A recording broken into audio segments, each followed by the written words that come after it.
പഠിച്ചത് സ്വർഗരാജ്യത്തിന്റെ താക്കോൽ. അതിന്റെ സ്വർഗരാജ്യത്തിന്റെ താക്കോലിന്റെ അതിന്റെ സബ് ടൈറ്റിലായിട്ട് നമ്മൾ പഠിച്ചത്, നമ്മൾ ചിന്തിക്കാനിടയായത് സ്വർഗരാജ്യത്തിന്റെ പ്രിൻസിപ്പിൾ അഥവാ തത്വം അല്ലേ, കിങ്ഡം പ്രിൻസിപ്പിൾ. ഇന്ന് നമ്മൾ ആ പ്രിൻസിപ്പിളിന്റെ വേറൊരു വിഭാഗമാണ് നമ്മൾ പഠിക്കുവാനായിട്ട് തുടങ്ങാൻ പോകുന്നത്. നമ്മൾ മത്തായി സുവിശേഷം 6:33 ഉള്ള ഭാഗം, മുമ്പേ അവന്റെ രാജ്യവും നീതിയും അന്വേഷിപ്പീൻ, അതോടുകൂടെ ഇതൊക്കെയും നിങ്ങൾക്ക് കിട്ടും. Praise God. ഇത് ഈ ഭാഗം നമ്മൾ അനേക പ്രാവശ്യം എല്ലാ വിശ്വാസികളായിരിക്കുന്നവരും ഒക്കെയും പ്രാർത്ഥിക്കുന്ന സമയത്ത് ഈ വചനം കോട്ട് ചെയ്യാനുള്ള ഒരു ഭാഗമാണ്. അപ്പം ഇത് കോട്ട് ചെയ്യുമ്പോൾ എന്താണ് ഇതിനെ അർത്ഥമാക്കുന്നതെന്ന് എനിക്ക് കഴിഞ്ഞ ദിവസങ്ങൾ വരെ ഇത് മനസ്സിലായിട്ടുണ്ടായിരുന്നു. ഞാനിത് പഠിച്ചതിന് ശേഷം, ദൈവം ഇതിന്റെ മർമ്മം മനസ്സിലാക്കി തന്നതിന് ശേഷമാണ് എനിക്കിതിന്റെ മർമ്മം മനസ്സിലായത്. അതുകൊണ്ടാണ് മറ്റുള്ളവർ അത് മനസ്സിലാക്കിയാൽ അത് നല്ലതേ എന്ന് കരുതി അതിനെ വിശദീകരിക്കാനായിട്ട് ഞാൻ ആഗ്രഹിക്കുന്നു. കാരണം മുമ്പേ അവന്റെ രാജ്യവും നീതിയും അന്വേഷിപ്പീൻ, അതോടുകൂടി നിങ്ങൾക്ക് സകലവും കിട്ടും. എന്താണ്, എവിടെയാണ് അവന്റെ രാജ്യം അന്വേഷിക്കേണ്ടത്? എവിടെയാണ് അവന്റെ രാജ്യം അന്വേഷിക്കേണ്ടത്? അത് എങ്ങനെ അന്വേഷിക്കാൻ സാധിക്കും? എങ്ങനെ അതിനെ കണ്ടെത്താൻ സാധിക്കും? ഇത് നമ്മൾ അറിഞ്ഞിരിക്കണം. മുമ്പേ അവന്റെ രാജ്യവും നീതി അന്വേഷിപ്പീന്ന് പറയാൻ സാധിക്കും, എളുപ്പം. പക്ഷെ എന്നുണ്ടെങ്കിൽ അതിനെ അന്വേഷിക്കേണ്ട വിധം ആരും പറഞ്ഞു തന്നിട്ടില്ല, പഠിപ്പിച്ചു തന്നിട്ടില്ല. അപ്പൊ നമ്മൾ അതിനെ പഠിച്ചു നോക്കുമ്പോഴാണ് അതിന്റെ രാജ്യം നമുക്ക് എങ്ങനെ അന്വേഷിക്കാൻ സാധിക്കുമെന്നും എങ്ങനെ കണ്ടെത്താൻ സാധിക്കുമെന്നും, അതോടുകൂടി നമുക്ക് മറ്റുള്ള കാര്യങ്ങളൊക്കെ നമ്മുടെ ഭൗതികമായിരിക്കുന്ന താഴെ വായിക്കുന്നത് ഇങ്ങനെയാണ്. അതുകൊണ്ട് നാളേക്കായി വിചാരപ്പെടുന്നത്, നാളത്തെ ദിവസം തനിക്കായി വിചാരപ്പെടുമല്ലോ, അതത് ദിവസത്തിന് അന്നന്നത്തെ ദോഷം മതി. ഞാൻ ഇന്ന് രാവിലെ പ്രാർത്ഥിച്ച ഒരു പ്രത്യേക രീതിയിൽ ഞാൻ എൻ്റെ ജീവിതത്തിൽ അങ്ങനെ പ്രാർത്ഥിച്ചിട്ട്, പക്ഷേ ഇന്ന് അങ്ങനെ പ്രാർത്ഥിച്ചത്. സ്തോത്രം. യേശുവിന്റെ നാമത്തിൽ തന്നിരിക്കുന്ന രോഗസൗഖ്യത്തിനായ സ്തോത്രം. യേശുവിന്റെ നാമത്തിൽ ഇന്ന് എനിക്ക് തന്നിരിക്കുന്ന ആരോഗ്യത്തിനായ സ്തോത്രം. ഞാൻ ഒരിക്കലാണ് പ്രാർത്ഥിച്ചത്. എന്റെ വായിൽ നിന്ന് വന്നത് ഇന്ന് എനിക്ക് തന്നിരിക്കുന്ന ആഹാരത്തിനായ സ്തോത്രം, ഇന്ന് തന്നിരിക്കുന്ന ആരോഗ്യത്തിനായ സ്തോത്രം, ഇന്ന് തന്നിരിക്കുന്ന ബലത്തിനായ സ്തോത്രം എന്ന് പറഞ്ഞിട്ടാണ് എഴുന്നേറ്റ് വന്നത്. കാരണം നമ്മൾ ഇന്നത്തേക്കുള്ള കാര്യത്തിന് വേണ്ടിയാണ് അന്വേഷിക്കേണ്ടത്. Praise God. ഇന്ന് വേണ്ടി നടക്കേണ്ട കാര്യങ്ങൾ നാളത്തെ ദിവസം നമുക്കിടത് അല്ല. Praise God. ഇവിടെ യേശു കർത്താവ് ലൂക്കോസിന്റെ സുവിശേഷത്തിലും മത്തായിയുടെ സുവിശേഷത്തിലും പ്രത്യേകമായിട്ട് പഠിപ്പിക്കുന്ന ഒരു കാര്യമാണ് നമ്മളിവിടെ വായിച്ചത്. ലൂക്കോസിന്റെ സുവിശേഷത്തിനകത്ത് അതിന്റെ 12:33 വാക്യം ഒന്ന് വായിച്ച്.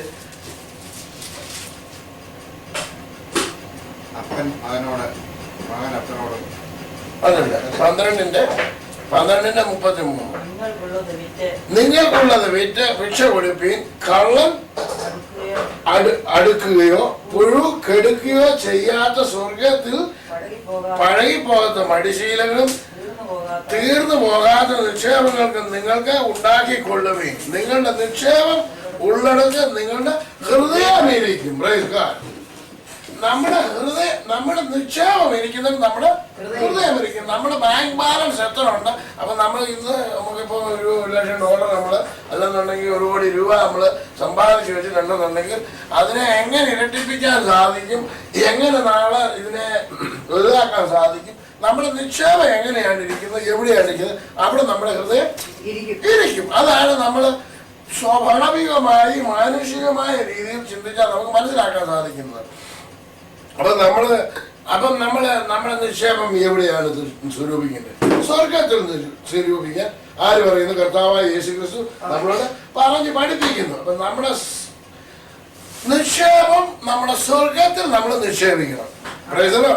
അപ്പൊ സ്വർഗത്തിൽ നമുക്ക് എങ്ങനെ നിക്ഷേപിക്കാൻ സാധിക്കും?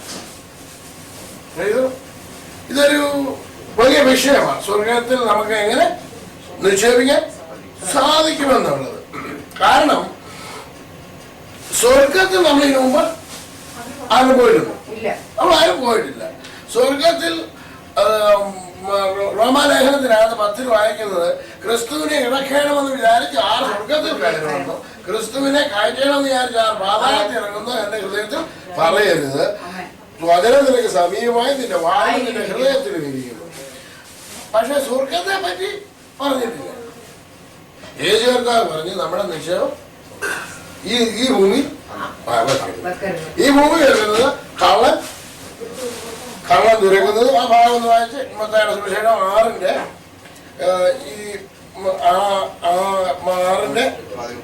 19 വാക്യം. പുഴുവും തുരുമ്പും കെടുക്കുകയും കള്ളന്മാർ തുരന്ന് മോഷ്ടിക്കുകയും ചെയ്യുന്ന ഈ ഭൂമിയിൽ നിങ്ങൾക്ക് നിക്ഷേപം സ്വരൂപിക്കരുത്. Praise God. അപ്പം നമ്മുടെ നിക്ഷേപം നമ്മുടെ എങ്ങനെയുള്ളതായിരിക്കണം? പുഴുവെടുക്കാത്തത്, തുരുമ്പെടുക്കാത്തത്, കള്ളന്മാർ തുരന്ന് മോഷ്ടിക്കാത്തത്, ഇതായിരിക്കണം നമ്മുടെ നിക്ഷേപം. അപ്പൊ നമ്മുടെ നിക്ഷേപം വളരെ സൂക്ഷിക്കേണ്ട. ഇതെങ്ങനെ ഈ നിക്ഷേപം നമുക്ക് കണ്ടെത്താൻ സാധിക്കുമെന്നുള്ളത് ഇവിടെ ലൂക്കോസിന്റെ സുവിശേഷം 12-ാം അധ്യായത്തിനകത്ത് അതിനെപ്പറ്റി വേറൊരു രീതിയിലും അതേ രീതിയിൽ തന്നെ യേശു കർത്താവ് വീണ്ടും പറയുന്നുണ്ട്.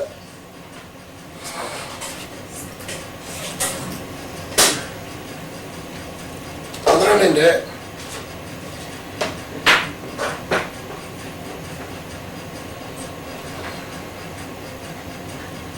എവിടെയാന്ന് കണ്ടോ? 33-ല്ല.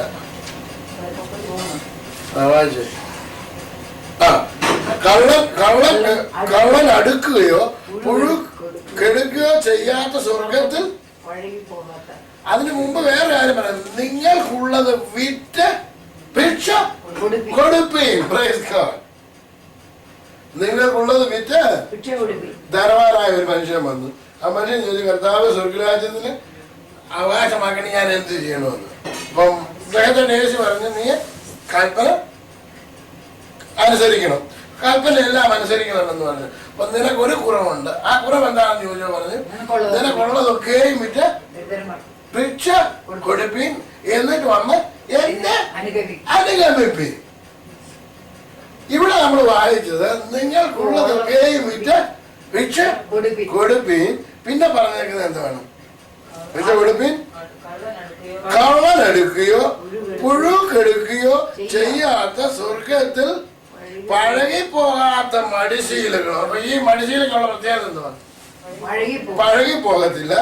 പഴകിപ്പോകാത്ത മടിശീലങ്ങളും തീർന്നു പോകാത്ത നിക്ഷേപവും നിങ്ങൾക്ക് ഉണ്ടാക്കി കൊള്ളുകയും. അപ്പൊ തീർന്നു പോകുന്ന നിക്ഷേപം നമ്മളിപ്പോ ബാങ്കിൽ കൊണ്ടുവന്നിട്ട് അല്ല സ്വിസ് ബാങ്കിൽ കൊണ്ടുവന്നിട്ട് കുറച്ച് പൈസ ഇട്ടെന്ന് പറഞ്ഞാലും അതൊരു സമയമാകുന്ന തീർന്നു പോകും. നമ്മൾ ഈ ലോകത്തിൽ എന്തെല്ലാം സ്വരൂപിച്ച് വെച്ചാലും തീർന്നു പോകുന്ന ഒരു അവസരമുണ്ട്. അറിയതോ? നമ്മള് അഥവാ നമ്മൾ നിക്ഷേപിച്ചു, നമ്മൾ സ്വരൂപിച്ചു വെച്ചെന്നുണ്ടെങ്കിൽ കള്ളൻ എടുത്തുകൊണ്ട് പോകുന്നതായിരിക്കും, ഒരുപക്ഷെ പുഴുവെടുക്കുന്നതായിരിക്കാം, തുരുമ്പെടുക്കുന്നതായിരിക്കാം. നശിച്ചു പോകുന്ന ഈ ലോകത്തിൽ നശിച്ചു പോകുന്ന നിക്ഷേപങ്ങളെ അല്ല നമ്മൾ സ്വരൂപിക്കേണ്ടത്. നമ്മൾ ഒരിക്കലും നശിക്കാത്ത നിക്ഷേപം നമ്മുടെ സ്വർഗത്തിൽ നിക്ഷേപിക്കാൻ കർത്താവായ യേശു ക്രിസ്തു പഠിപ്പിക്കുന്നുണ്ട്. അപ്പൊ നമുക്കിങ്ങനെ ഒന്ന് ചിന്തിച്ചു നോക്കാം. ഇനി അതിനെ യേശു കർത്താവ് പറയുന്ന ഒരു പക്ഷേല് ഒന്ന് ചോദിച്ചു, നമ്മള് ഇനി കൊണ്ടുപോയി ദശാംശം കൊടുക്കുന്നതായിരിക്കുമോ? ആണോ? ദശാംശം കൊടുക്കുന്നതിനെ പറ്റിയാണോ പറയുന്നത്? ഒരു പക്ഷേ നമ്മള് മറ്റുള്ളവരെ സഹായിക്കുന്ന അതിനെ പറ്റിയാണോ യേശു കർത്താവ് പറഞ്ഞിരിക്കുന്നത്? മറ്റുള്ളവരെ സഹായിക്കുകയും ദാനധർമ്മങ്ങൾ ചെയ്യുകയും നമുക്കുള്ളതൊക്കെ നമ്മൾ കൊടുത്തിട്ട്, ഇവിടെ പറഞ്ഞിട്ടുണ്ട് നിങ്ങൾക്കുള്ളതൊക്കെയും വിറ്റിട്ട് നിങ്ങൾ ഭിക്ഷ കൊടുക്കാൻ പറഞ്ഞിട്ടുണ്ട്. അങ്ങനെയുള്ളതാണോ യേശു കർത്താവ് ഇവിടെ വിവക്ഷിക്കുന്നതായിട്ടുള്ള കാര്യം? നമ്മളിവിടെ ചില കാര്യങ്ങൾ നമ്മൾ മനസ്സിലാക്കിയിരിക്കണം. യേശു കർത്താവ് പറയുന്നത് നമ്മുടെ സ്വത്തുക്കൾ മുഴുവനും എടുത്ത് വിറ്റിട്ട് കൊണ്ടുവന്നിട്ട് ദരിദ്രന് കൊടുക്കുന്ന അതല്ല ഇവിടുത്തെ വിഷയം. നമ്മൾ അത് ആർക്ക് കൊടുത്തെന്ന് പറഞ്ഞാലും പുഴുവെടുക്കുന്ന. പക്ഷെ എന്നുണ്ടെങ്കിൽ അതുകൊണ്ടെങ്കിൽ സ്വർഗത്തിലെ ദൈവത്തിന് പണത്തിന്റെ ആവശ്യം ഇല്ല. അപ്പം നമ്മൾ വേറെ ആളെ സഹായിക്കുന്നത് നല്ലത്, നല്ല കാര്യങ്ങൾ ചെയ്യുന്നതൊക്കെയും ദൈവത്തിന് പ്രസാദകരമായിട്ടുള്ളതാണ്. പക്ഷെ എന്നുണ്ടെങ്കിൽ ഇവിടെ വിവക്ഷിക്കുന്ന വിഷയത്തിലേക്കാണ് നമ്മൾ കടക്കാൻ പോകുന്നത്. ഇവിടെ എന്താണ് വിമർശിക്കുന്നത്? ഇവിടെ അതിന് 31-ാമത്തെ വാക്യം, അതിന്റെ ലൂക്കോസിന്റെ വിവരം 12-ന്റെ 31-ാമത്തെ വാക്യം. അവന്റെ രാജ്യം അന്വേഷിപ്പീൻ, അതോടുകൂടി നിങ്ങൾക്ക് ഇത് കിട്ടും. ഇതും കിട്ടും. ഏത് കിട്ടും? നമ്മുടെ ഭൗതിക ആവശ്യമായിരിക്കുന്ന സകല കാര്യങ്ങളും. അതിന്റെ മേൽഭാഗത്ത് വായിക്കുന്നുണ്ട്. എന്താ വായിക്കുന്നത്? എന്ത് തിന്നും, വായിച്ചോട്ടെ. എന്ത് തിന്നും, എന്ത് കുടിക്കും,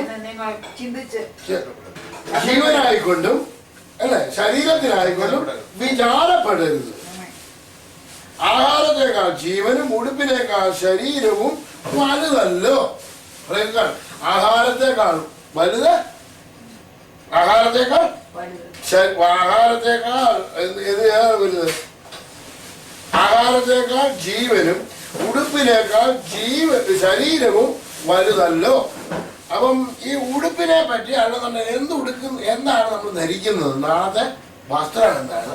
അല്ലെങ്കിൽ നാളെ ഞാൻ എന്ത് ഉടുത്തുകൊണ്ടാണ് ആരാധനയ്ക്ക് പോകുന്നത്, അല്ലെന്നുണ്ടെങ്കിൽ ഒരു വിവാഹത്തിന് പോകുന്നത്, അല്ലെന്നുണ്ടെങ്കിൽ നാളെ ജോലിക്ക് പോകുന്നത്? നമ്മുടെ ആവശ്യത്തിന് എന്താണ്? ഉടുക്കാനൊന്നും ഇല്ലല്ലോ, തിന്മാനൊന്നുമില്ലല്ലോ. നമ്മുടെ എല്ലാം ലോകത്തുള്ള സകല മനുഷ്യരുടെയും ഭാരം അതാണ്. എന്ത് കഴിക്കും? നമ്മൾ പഴയ നിയമ കാലത്തേക്ക് ഒന്ന് പഠിച്ചു നോക്കുന്നുണ്ട്. രാജാവിൻ്റെ അടുക്കൽ ചെന്നിട്ട് പറയുന്നുണ്ട്, ഞാൻ 2 സ്ത്രീകൾ വന്നിട്ട് പറയുന്നത് രാജാവ് ഇങ്ങനെ നടക്കുക, അതിന്റെ മേളിൽ കൂടെയാണ് അരവിദ്യ ഇങ്ങനെ വിദ്യകൾ നടന്നു പോകും, മതിലേക്കൂടെ നടന്നു പോകുന്നുണ്ട്. രാജാവ് രട്ടുകൊടുത്തിരിക്കുകയാണ്. രാജാവിന്റെ സന്നിധി വന്ന് 2 സ്ത്രീകൾ വന്നിട്ട് കഴിഞ്ഞ രാത്രിയിൽ ഈ സ്ത്രീ എന്നോട് പറഞ്ഞു, നിന്റെ മകനെ ഞാൻ നമുക്ക് പുഴുങ്ങി തിന്ന അല്ലേ, നാളെ എന്റെ മകനെ പുഴുങ്ങി തിന്ന, മകനെ പുഴുങ്ങി തിന്ന. ഇങ്ങനൊക്കെ ആലോചിച്ചിട്ട് ഒരാളെ മകനെ പുഴുങ്ങി തിന്നു. ഇനി ഇവന്റെ മകളെ കൊണ്ടുവരാൻ പറഞ്ഞിട്ട് കൊണ്ടുവരുന്നില്ല എന്നുള്ള കേസ് കെട്ടുമായിട്ട് വന്നു. ആ ആഹാരത്തിന് വേണ്ടി അല്ലെന്നുണ്ടെങ്കിൽ സ്വന്തം മക്കളെ പോലും തിന്നുവാൻ മനസ്സ് വയ്ക്കുന്ന ഒരു കാലം ഇന്നും അതാ, ഇന്നും അത് തന്നെയാണ്. മക്കളെ വിറ്റ് തിന്നുന്നുണ്ട്. മക്കള് അവരെ കുടുംബം നശിച്ചാലും വേണ്ടിയല്ല, എനിക്ക് താകുമ്പോൾ ഇരിക്കുന്ന അമ്മയപ്പന്മാരുണ്ട്. ഇല്ലെന്ന് തോന്നുന്നുണ്ടോ? അനേകത്തുണ്ട്. ഇത് അന്ന് നടന്ന സംഭവമല്ല, ഇന്നും ലോകത്തിൽ നടന്നുകൊണ്ടിരിക്കുകയാണ്. എന്ത് തിന്നും, എന്താണ് ഞാൻ എന്ത് തിന്നും, എന്ത് ഉടുക്കും? പക്ഷെ എന്നുണ്ടെങ്കിൽ യേശു കർത്താവ് പറയുന്നു, ഇതിനെ പറ്റിയല്ല വിചാരപ്പെടേണ്ടത്. നിങ്ങൾ സ്വർഗരാജ്യത്തിൽ നിങ്ങളുടെ നിക്ഷേപം സ്വരൂപിച്ചുകൊള്ളുക. നമ്മൾ ആ സ്വർഗരാജ്യത്തിൽ ഇന്ന് നിക്ഷേപം സ്വരൂപിക്കാൻ പോവുകയാണ്.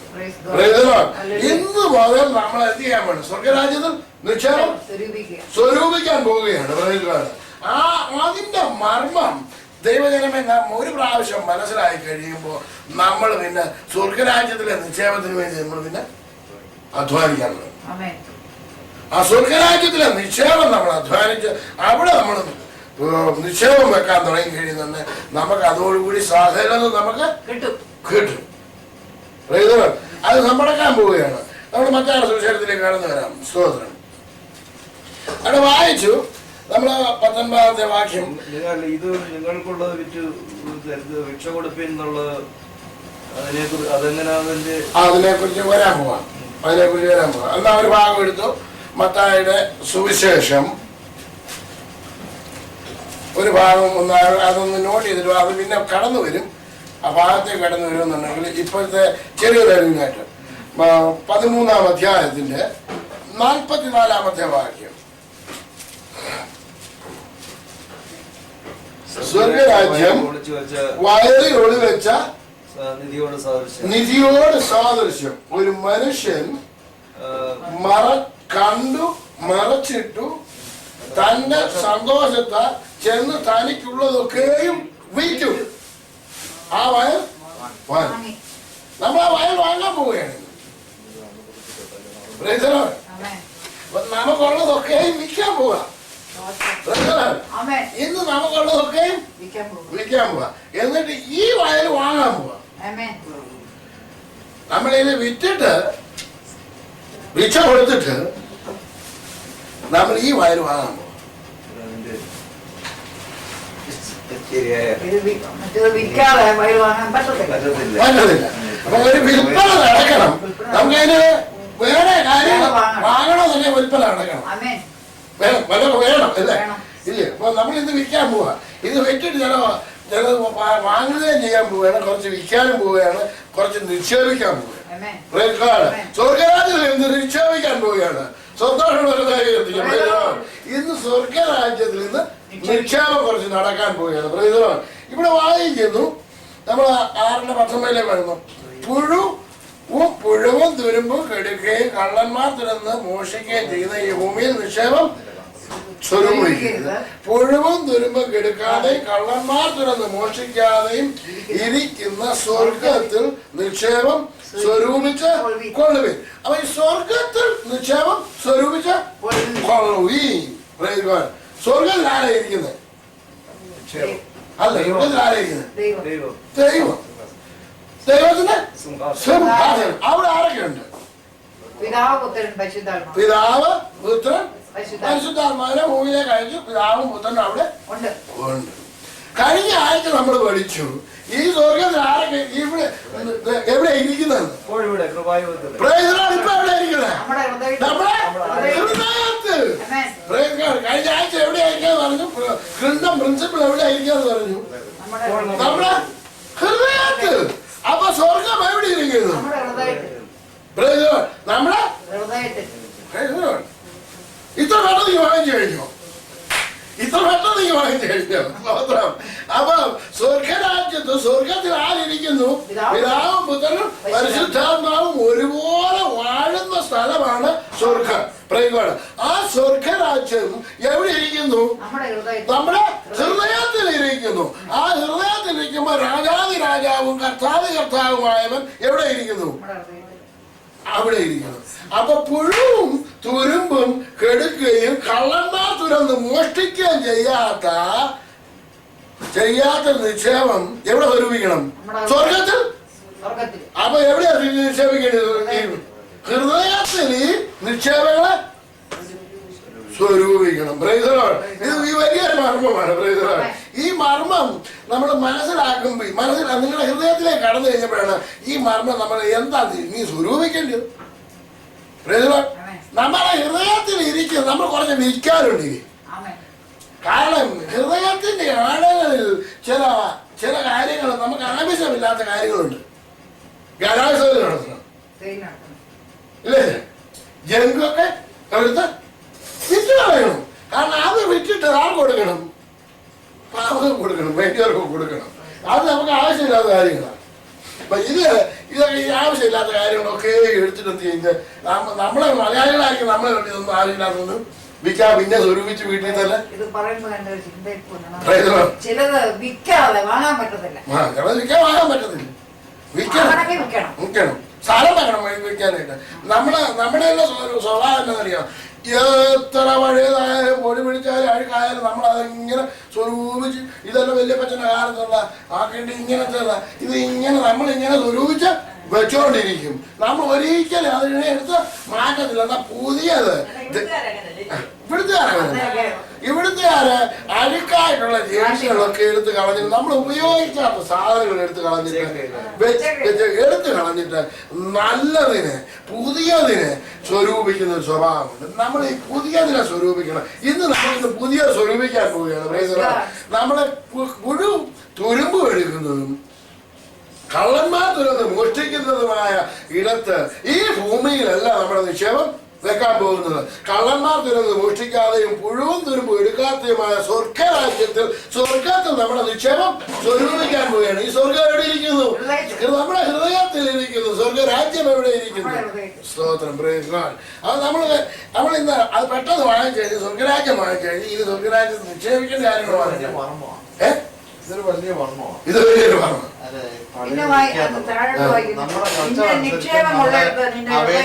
നമ്മുടെ അവൈലബിലിറ്റി കുറവനുസരിച്ച് വേണം നമ്മൾ പാരമ്പര്യമായിട്ട് ഈ സൂക്ഷിക്കേണ്ടത്. ആർക്കും വേണ്ട കൊടുക്കത്തില്ല. അത് പിന്നീട് ഉപകരണത്തിൽ വരും. അല്ലെങ്കിൽ തിരിച്ചറിയാം. ഒരു സാധനം അതെടുത്ത് കളഞ്ഞു കഴിഞ്ഞാൽ പിന്നെ അത് ഉപയോഗത്തിൽ വരുമെന്നൊക്കെ പ്രായമുള്ളവർ പറഞ്ഞ് ഉടനെ കേൾക്കുന്നുണ്ട്. അപ്പൊ പുതിയ മറ്റേത് പാരമ്പര്യമായി കീപ്പ് ചെയ്യുന്നത്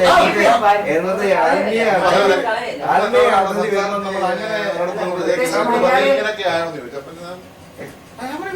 അപ്പൊ തിരിച്ചറിയാൻ പറ്റി. അപ്പൊ ഇതൊക്കെ നല്ലതാണെന്ന് തോന്നിയോണ്ട് ഞാനിത് എന്ന് പറഞ്ഞത് ഇപ്പൊ അതുകൊണ്ട് ഇപ്പൊ പറയുമ്പോ അതൊരു വലിയ മർമ്മമാണ്. നമ്മൾ പഴയത് കീപ്പ് ചെയ്തോണ്ടിരിക്കുന്ന ഒരു കാര്യമില്ല. ഇല്ലാത്തതാ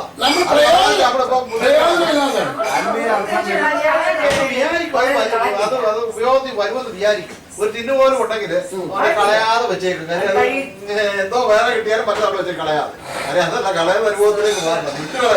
അപ്പൊ ഈ ധനവാനായിരിക്കുന്ന മനുഷ്യൻ ഇനി അങ്ങനെ ആയിരിക്കുന്ന ഒരു ചോദ്യം ചെയ്യണം. ഈ ധനവാനെ പറ്റി യേശുദാ പഠിപ്പിക്കുന്നു. ഈ ധനവാനായിരിക്കുന്നവന് സ്വർഗ്ഗരാജ്യത്തിൽ കിടക്കുന്ന വലിയ ഇപ്പൊ പ്രയാസം മനസ്സിലാകുന്നു. ഇപ്പൊ വലിയ പ്രയാസം മാത്രമല്ല അവന്റെ പാരമ്പര്യം വിൽക്കണം.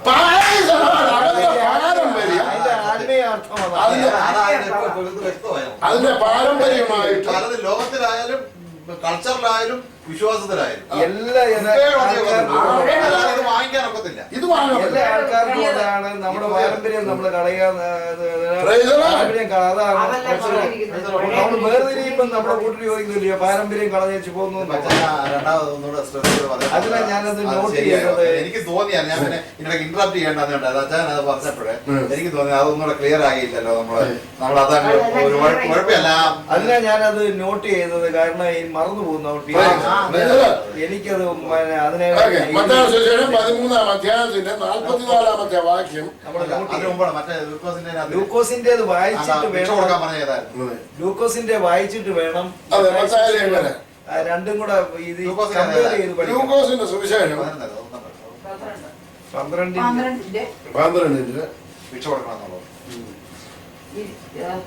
അതിന്റെ 33-ാമത്തെ വാക്യം നിങ്ങൾക്കുള്ളത് വിറ്റ് ഭിക്ഷ കൊടുപ്പീൻ.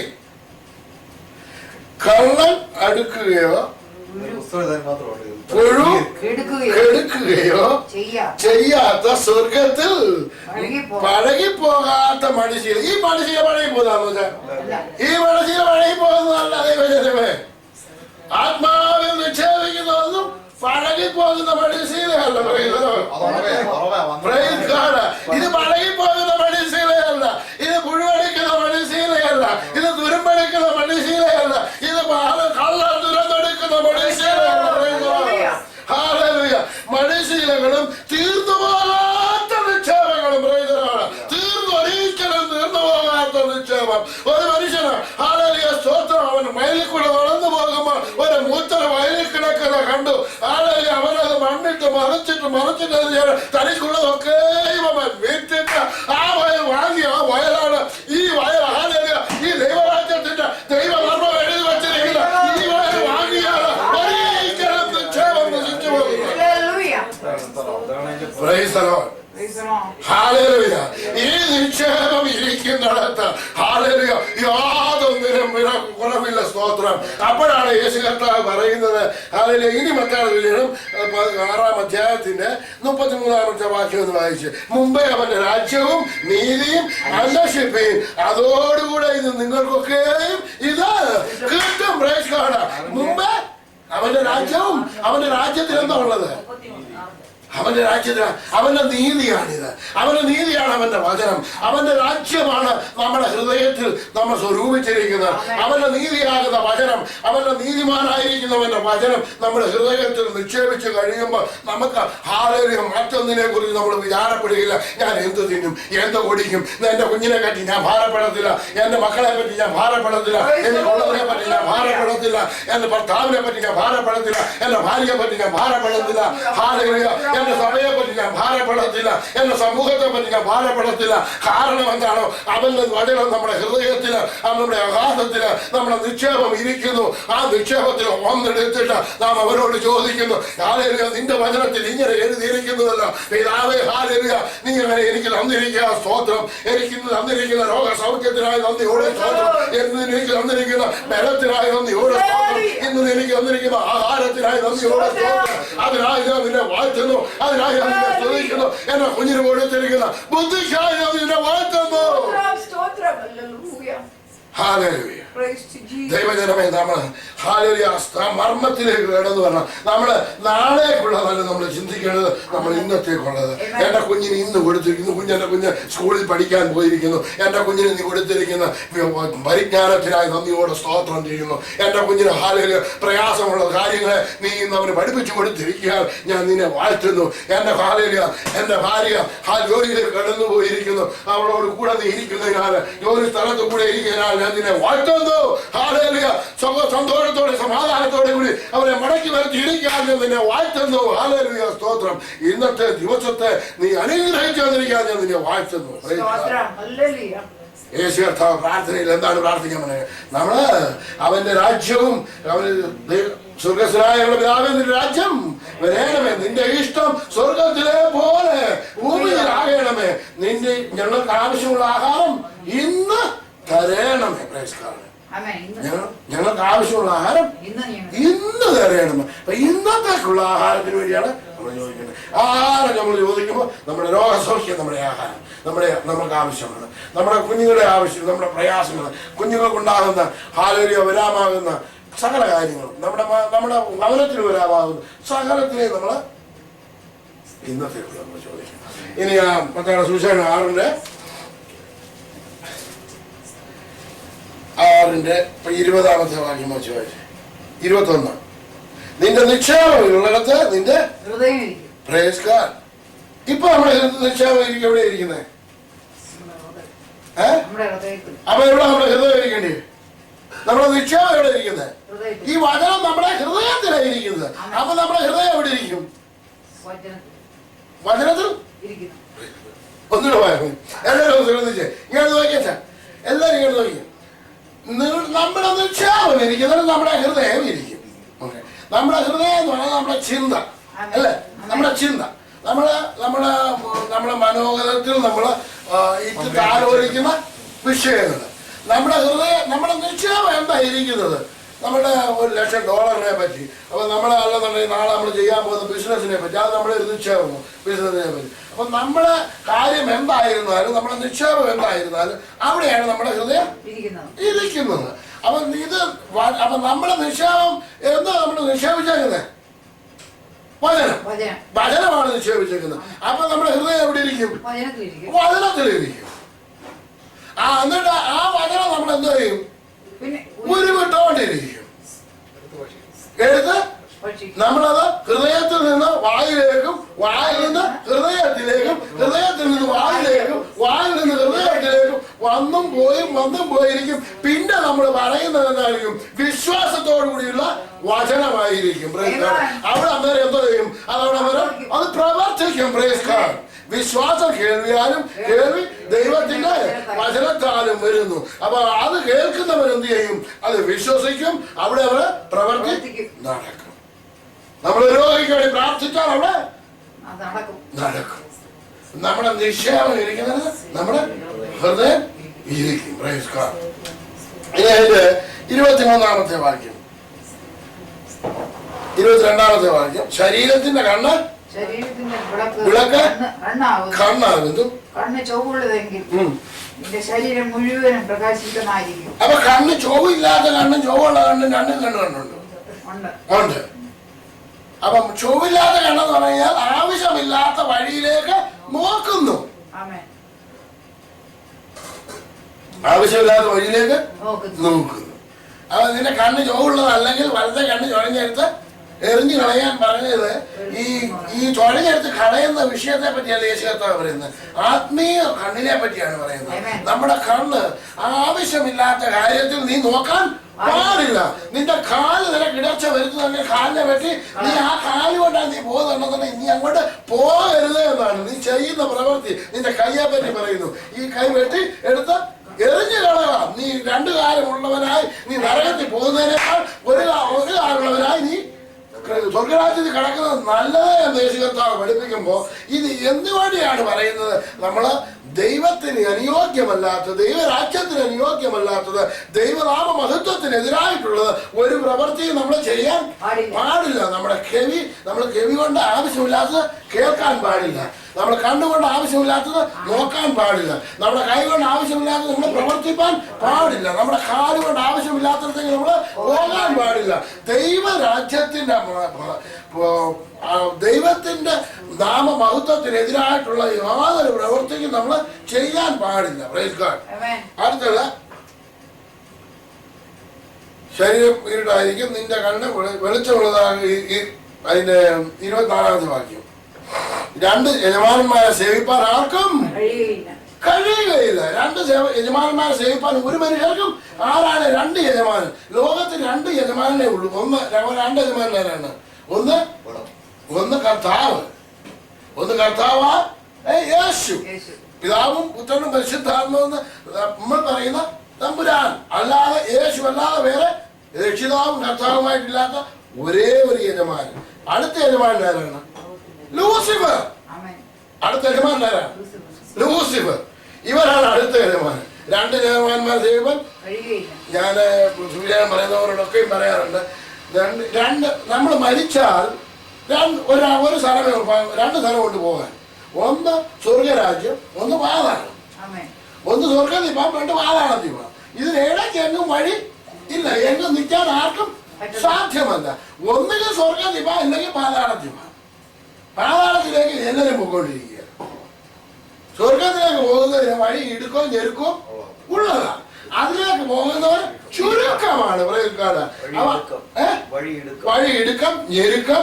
അതിലേക്ക് പോകുന്നവര് വിശാലമായ അനേകര് പോകുന്നുണ്ട്. ഈ രണ്ട് സ്ഥലത്തേക്ക് പോകാൻ സാധ്യമാകുകയുള്ളൂ. നമുക്ക് എങ്ങോട്ട് പോകണമെന്നുള്ള ചൂസ് ചെയ്യേണ്ട ആരുടെ ചുമതലയാണ്? നമ്മുടെ ചുമതലയാണ്. ഇത് ഓരോ മനുഷ്യർക്കും വ്യക്തിപരമായി, സമൂഹത്തിന് നമ്മളെ എങ്ങും കൊണ്ടുപോകാൻ പറ്റത്തില്ല, സമുദായത്തിന് നമ്മളെ എങ്ങും കൊണ്ടുപോകാൻ പറ്റത്തില്ല, ലോകത്തിന് നമ്മളെ എങ്ങൂടെ കൊണ്ടുപോകാൻ പറ്റത്തില്ല. നമ്മള് ഒരുവരായിട്ട് ജനിച്ചു, ഒരുവരായിട്ടും തന്നെയാണ് തിരിച്ചു പോകുന്നത്. ആരും നമ്മൾ വന്നപ്പോൾ ആരെയും കൂടെ കൊണ്ടുവന്നില്ല, പോകുമ്പോഴാരെ കൂടെ കൊണ്ടുപോകുന്നതുമില്ല.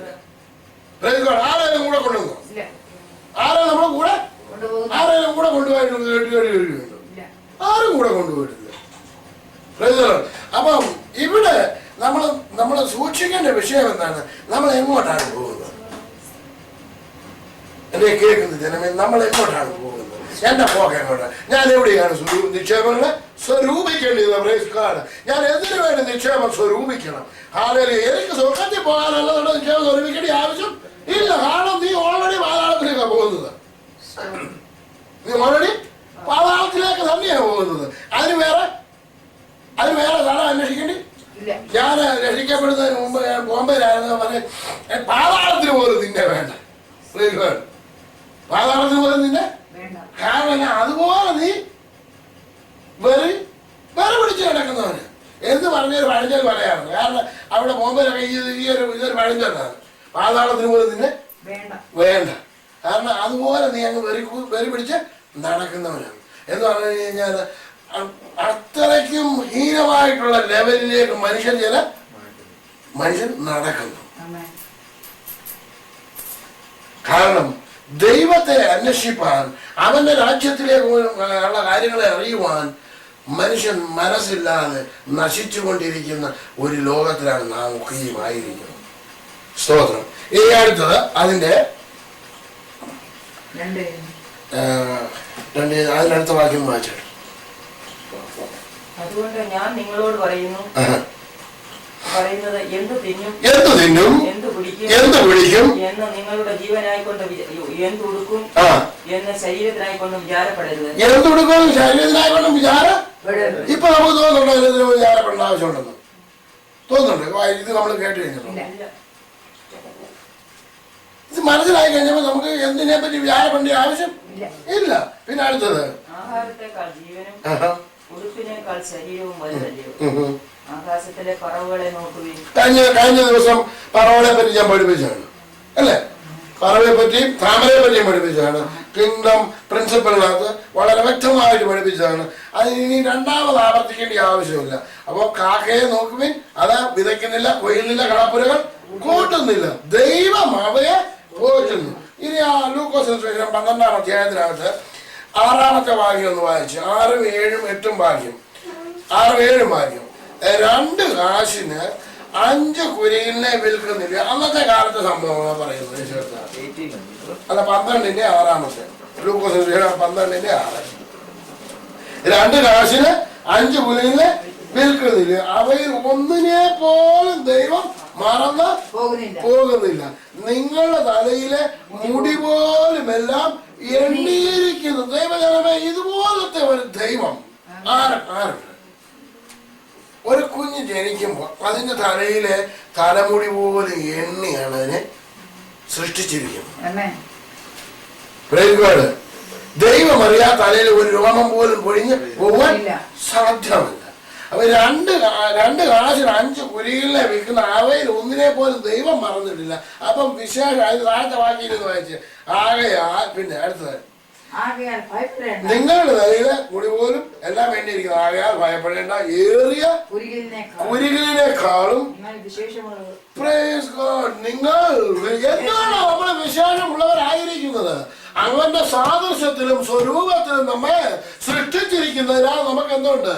അവര് ഈ കുരികിലിനേക്കാളും ഈ പറവയെക്കാളും ഈ താമരയേക്കാളും വിശേഷമുള്ളവരെ ആയിരിക്കുന്നു. ഇതിൽ ഒന്നിനു പോലും ശലോമോൻ പോലും ഇതിൽ ഒന്നിലും ഇനി നമ്മുടെ നിക്ഷേപം എന്തുകൊണ്ട് വചനം നമ്മള് നിക്ഷേപിക്കണം? ഇതെന്തുകൊണ്ട് ഇത് മൂത്താണ് നമ്മൾ അറിഞ്ഞിരിക്കണം. 119-ാമത്തെ സങ്കീർത്തനം നിർത്താണ്ട് സ്തോത്രം.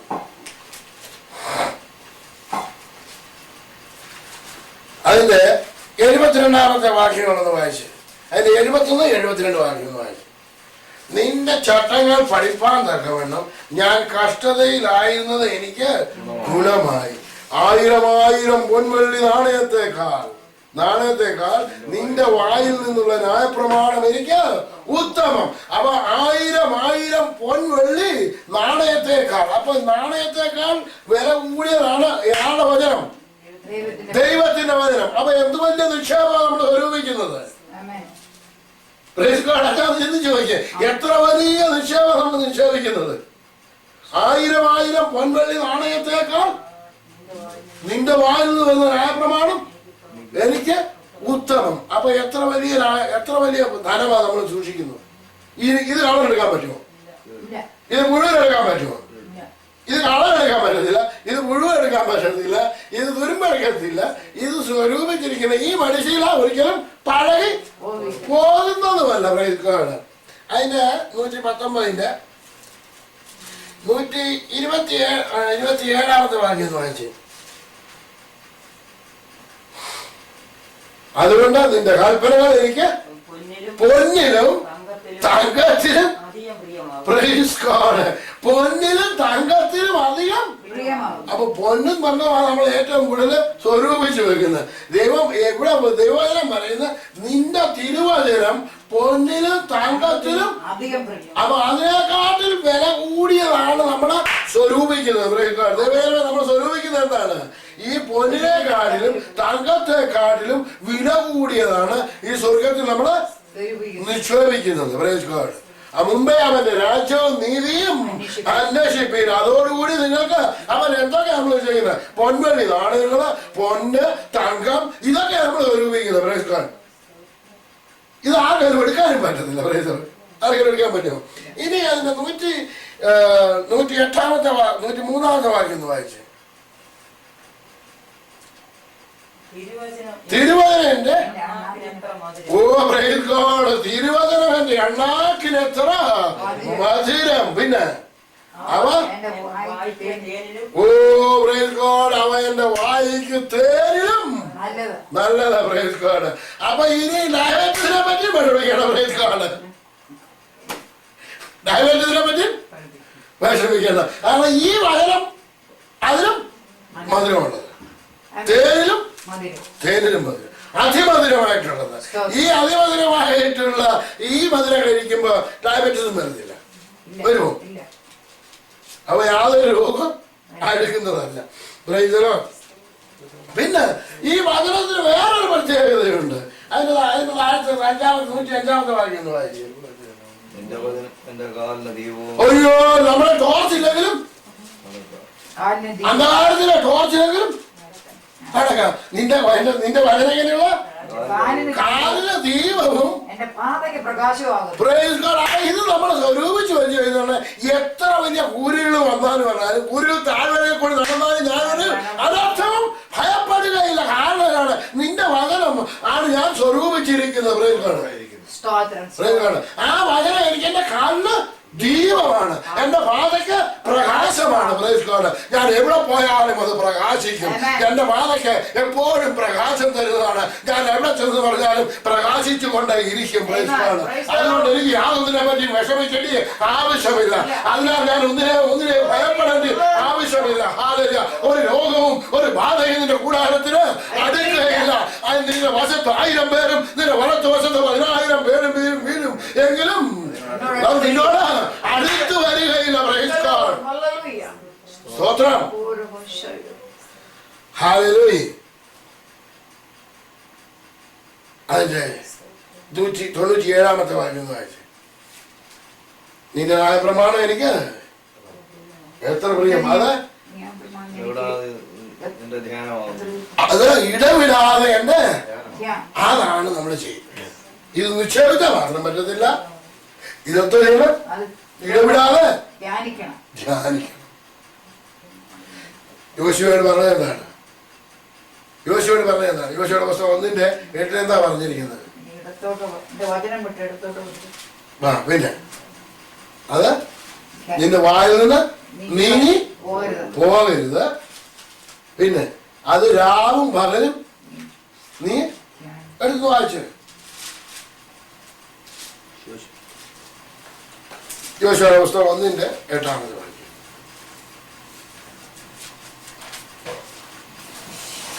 ഈ ന്യായപ്രമാണ പുസ്തകത്തിലുള്ളത് നിന്റെ വായിൽ നിന്ന് നീങ്ങിപ്പോകരുത്. നിന്റെ വായിൽ നിന്ന് നീങ്ങിപ്പോകരുത്. വായിൽ നിന്ന് നീങ്ങിപ്പോയിരിക്കണം എന്നാണ്. ഇത് എവിടെ ആയിരിക്കും നിക്ഷേപിക്കേണ്ടത്? ഹൃദയത്തിൽ. സ്വർഗത്തിൽ നിക്ഷേപിക്കണം. ആമേൻ. മുഴുവൻ തുരുമ്പും തുരുമ്പ് കെടുക്കാതെ കള്ളം മോഷിക്കാതെ ഇരിക്കുന്ന സ്വർഗത്തിൽ നിന്റെ നിക്ഷേപത്തെ സ്വരൂപിച്ചാൽ നീ എവിടെ നീങ്ങി പോകത്തില്ല. നിന്റെ വായിൽ നിന്ന് നീങ്ങി പോകത്തില്ല. വായിൽ നിന്ന് നീങ്ങി പോകരുത്. അതിൽ എഴുതിയിരിക്കുന്നത് പോലെ ഒക്കെ പ്രമാണിച്ച് നടക്കേണ്ടതിന് നീ രാവും പകലും അത് ധ്യാനിച്ചുകൊണ്ടിരിക്കണം. അപ്പൊ ഇത് രാവും പകലും ധ്യാനിച്ചുകൊണ്ടിരുന്ന കഴിഞ്ഞാൽ എന്തോ വരത്തില്ല. അതിനടുത്ത് വാക്യം.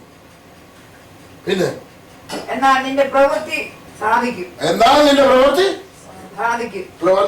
പിന്നെ നീ കൃതാർത്ഥനായിട്ടിരിക്കും. ഇത് നമ്മളോട് ഓരോരുത്തരോടും പറയുന്നത്. എന്നാൽ നിന്റെ പ്രവൃത്തി സാധിക്കും. നീ കൃതാർത്ഥനായിരിക്കും. നിനക്ക് യാതൊരു പ്രശ്നം ജീവിതത്തിൽ ഉണ്ടാകത്തില്ല. യാതൊരു നിന്റെ ദൈവമായ യഹോവ നീ പോകുന്നിടത്തൊക്കെ നിന്നോട് കൂടെ ഉള്ളത് കൊണ്ട് ഉറപ്പും ധൈര്യമുള്ളവനായിരിക്കാം. നിന്റെ ദൈവമായ യഹോവ നീ പോകുന്നിടത്തൊക്കെയും ഉള്ളതുകൊണ്ട്. നമ്മൾ പോകുന്നിടത്തൊക്കെ നമ്മുടെ യഹോവ നമ്മുടെ കൂടെ ഉണ്ടോ? എങ്ങനെ അറിയാം? നമ്മുടെ ഹൃദയത്തിലാണ് ഇരിക്കുന്നത്. നമുക്ക് അറിയാവുന്നില്ല. അവൻ എന്നോട് കൂടെ ഇരിക്കുന്നത്. അതുകൊണ്ട് നമ്മൾ പോകുന്നിടത്തൊക്കെയും ഞാൻ നിന്നോട് കൂടെ ഒന്നിനും ആയാലും മാമീനി അത് തന്നെയാണ്. യഹോവ നീ പോകുന്നിടത്തൊക്കെ നിന്നോട് കൂടെ ഉള്ളത് കൊണ്ട് ഉറപ്പും ധൈര്യമുള്ളവർ ആയിരിക്കാം. ഭയപ്പെടരുത്, ഭ്രമിക്കുകയുമരുത് എന്ന് ഞാൻ നിന്നോട് കൽപ്പിച്ചുവല്ലോ. എന്ന് ഞാൻ നിന്നോട് കൽപ്പിച്ചുവല്ലോ. അപ്പം നമ്മൾ ഉറപ്പും ധൈര്യമുള്ളവരായിരിക്കണമെന്നുണ്ടെങ്കിൽ നമ്മൾ എന്ത് നിക്ഷേപിക്കണം? പുഴുവും തുരുമ്പും എടുക്കുന്ന ഈ ലോകത്തില് നമ്മുടെ നിക്ഷേപം ആയിരിക്കരുത്. നമുക്കുള്ളതൊക്കെയും വിറ്റിട്ട് നമ്മൾ എന്തോ ചെയ്യണം? നമ്മള് ഈ പുഴുവെടുക്കാത്തതും തുരുമ്പെടുക്കാത്തതും കള്ളന്മാർത്തനും ദോഷിക്കാത്തതുമായ സ്വർഗത്തിൽ നമ്മുടെ നിക്ഷേപത്തെ സ്വരൂപിക്കണം. Praise God. അവിടെയാകുമ്പോ പിന്നെ നമുക്ക് ഒന്നിനെ പറ്റിയും ഭയപ്പെടേണ്ട ആവശ്യമില്ല. നീ ഉറപ്പുള്ളവരായിരിക്കും, നീ ധൈര്യമുള്ളവരായിരിക്കും, നിനക്ക് നീ ചെയ്യുന്നതൊക്കെയും സാധിക്കും, നീ കൃതാർത്ഥരായിരിക്കും. Praise God. സ്തോത്രം. ഇനി ലൂക്കോസിന്റെ സുവിശേഷത്തിലേക്ക് കടന്നു. ലൂക്കോസിന്റെ സുവിശേഷം 12-ന്റെ ഈ വകയൊക്കെ ലോകജാതികൾ അന്വേഷിക്കുന്നു. അപ്പൊ നാളെ എന്ത് കുടിക്കുന്നു തിന്നു എന്നുള്ളത് ആരാ അന്വേഷിക്കുന്നത്?